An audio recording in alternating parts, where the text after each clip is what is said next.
This week, we are coming out with 4 interesting webinars. The first webinar is Save Your Progress, where we will be discussing on how to protect your investment in tough market time and how to progress through it. And the second webinar will be hosted in Tamil language, where we will be discussing on on what time frame your investment need to be evaluated. And the third webinar is Gold, a shining opportunity, where we will be deep diving into the risk and reward involved in the asset class gold. And the fourth webinar is the top 7 risks need to be avoided in a bull market. If you are interested in any of these 4 webinars, you can click the link below in the description to register.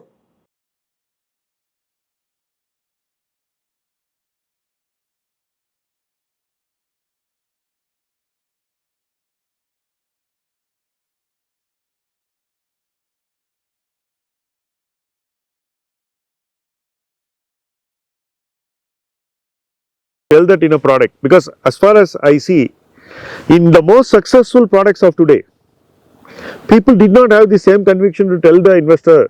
Fund managers did not have this conviction which they have today, 24 months back or 30 months back, to talk about PSU. I remember talking to a PSU fund manager, and I was telling him that he was buying businesses which are having a greater lag, and he should buy more policy driven businesses, which means defense and other things. At that time, he was unwilling to actually be true to that label. He was trying to hide in some companies, try to do something which is just maintenance so that he doesn't have draw down, he doesn't underperform his benchmark. Whereas the opportunity then was to outperform the benchmark. And he hadn't too many investors, he had barely a few hundred crores.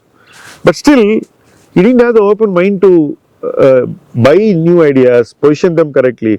Like, at the time it was very difficult to convince this fund manager to buy a Massdoc. As simple as that. He was arguing, saying that no, we won't buy enough of that. We will see. Something like this. So, today they are stuck to a certain thing. Okay, if I have to create a PSU fund, I'll have ONGC, I'll have SBI, I'll have a few other things.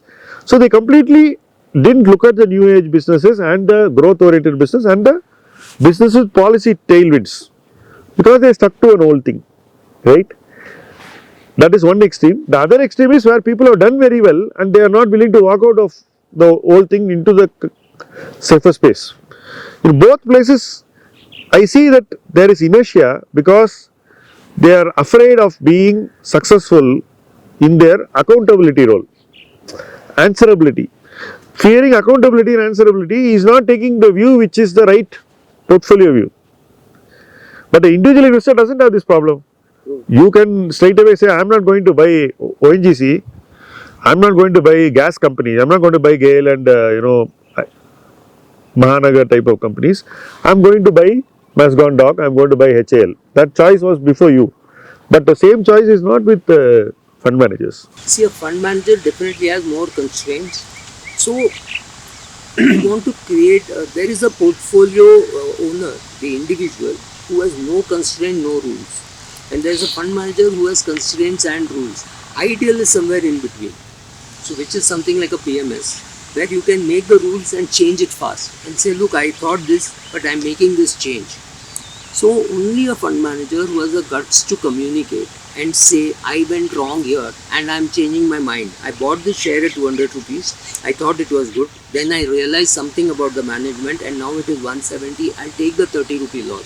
This is very difficult for a fund manager to tell a trustee, because after that every decision he will question, saying, you did this, so are you sure, that kind of a thing. So he does not admit his mistake. That's another problem. So the best fund managers are those who say, oh my god, I made a mistake. I remember one fund manager who said, I told him your large cap fund is underperforming. He said, boss, I erred. I bought too much of PSU. Now I'll get rid of PSU and I'll do well. This is long back. Today, the same person bought PSUs again. So you look like, you did not buy PSU, you bought PSU, you lost money and you're still buying PSU. because you have to change with the changing atmosphere. Correct. It's very difficult for a fund manager to talk to so many people, especially if he's a big fund, because he has to commit big money to a new thought about which he himself is not sure, and where in that strategy has got burnt in the past. So conviction, communication are both Conviction issues. and communication in multiple languages, because fund managers don't communicate, they communicate through the salespeople. So communicating through the salespeople in many geographies, in many languages, is a very important thing for a fund company to do. They don't bother so much. They assume that they are communicating through their RMs, who are communicating to the MFD, who is communicating to the end client. That's not true. But don't you think that it is better for a fund manager to be open and communicative and transparent than be withdrawn and The most successful funds are the ones where the fund manager communicates well, perhaps in 2-3 languages, going and physically talking to people. There is a huge difference. For example, when a big fund manager finishes his communication with, say, a Citibank or somebody really big, there is a call that says, who is this fund manager, which are the funds that he is managing, people put money in that. There is that personal touch which is necessary when fund houses don't recognize that. Don't recognize that enough. So if you have a CIO who is not managing any fund, but he is the person who is communicating, it's very difficult to get the buy-in. You have to talk about your fund with passion around the country for people to look at you and put money with you. Because there are two aspects to the fund management business. One is bringing in the money, one is managing the money. You think A is more important or B is more important, doesn't really matter. It's like a child, both the parents are important. So bringing in money is also important, keeping the money is important, and managing it well is important. So all these three things have to happen for a fund manager to do well. Also, at some stage he may realize, I cannot buy more than this in this stock, especially with mid cap and small cap. In large cap he has better choice. So with all these constraints when he is working, you have to understand that these are some of his constraints because of which he is not able to work, and you have to decide that today I will no longer be in small cap, I won't be in mid cap. It's also possible sometimes that small cap is overvalued, large cap is overvalued, but mid cap is not overvalued. Correct, that always All these things will happen. So it is you as the owner who has to decide whether to be in small cap, large cap, mid cap, or maybe in a multi cap fund. That you have to take the decision as the owner. The fund manager can't. He can do very well within his team. If his team itself is not performing, it is your call not to be in that team. But an investor doesn't have these problems, right? As an investor, you don't have any of these issues. But investor has another type of problem. Investor has full choice, so he lacks discipline. He may not be so disciplined as a fund manager. A fund manager talks to many people, so he thinks hard about a decision. Retail individual investor may think, oh, today it is up, let me sell, today it is low, let me buy, that kind of a thing. High tendency to Trading lend to mentality. impulse. Yeah, led to impulse, because there are no written down rules which he is making. I think a retail investor should also have rules, write it down for himself, and know when to break a rule. There has to be a logic in breaking a rule also. So he should have rules, and he should know why to break them and when to break them. That makes more sense. A retail investor has a lot of things to copy from a portfolio manager or a fund manager. That he should copy all that without the constraints. He has a huge advantage that he does not have the constraints, so he should do that.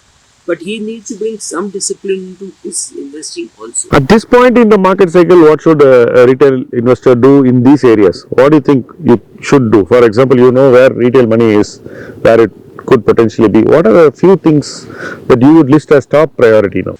See, it's very difficult. If you are in a mid-cap fund where you got 68%, okay, you are expecting 12, you got 68. It makes sense to remove some money and put it into large cap, because in your large cap fund, you are expecting 12, you are getting 14, and here you are getting 68. Fairly obvious that assuming that you have equal amounts of money, to remove something from that mid-cap fund and put it into the large cap fund.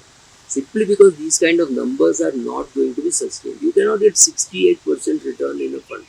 But you have got CAGR of 68% in this fund, not on a full year basis. It's not part of it. It's time to remove some of the money simply because these kind of numbers are not sustainable. So some money you will have to remove. And one thing I say about diversification and asset allocation, it it is sometimes having to say sorry to your portfolio. You have to remove money from funds which are doing well and maybe put it in gold, put it somewhere else, sit in cash. So these things will happen. And when you're sitting in cash, don't see what return you're getting. Maybe you're getting 6% in a liquid fund. Don't look at that. Look at the fact that tomorrow, if the market falls 20%, you can move in, and the 20% is the return which you got on your cash, not the 6% which you got. You have to start looking at cash very differently than how people look. People say, oh, but no returns in an ultra short bond fund. Of course, no returns, but that is ammunition, that is gunpowder which is available if the market falls. So, retail individual investor should sit on cash. If he has goals in the next 2-3 years, that money should be in debt or something which is taxed as debt or equity. And other than that, he can stay on in the multi-cap kind of a situation where he's got large cap, mid cap, and but he, even having done that, he can, the excess money should, I think should be in large cap funds. We made some very interesting points on the changes and calibration. I think it could not have been more timely. I hope the viewers who see this video think about what you have said in the context of their own portfolio and action themselves or call to action themselves wherever they see that it is necessary. Thank you very much for this video, Subra. Thank you.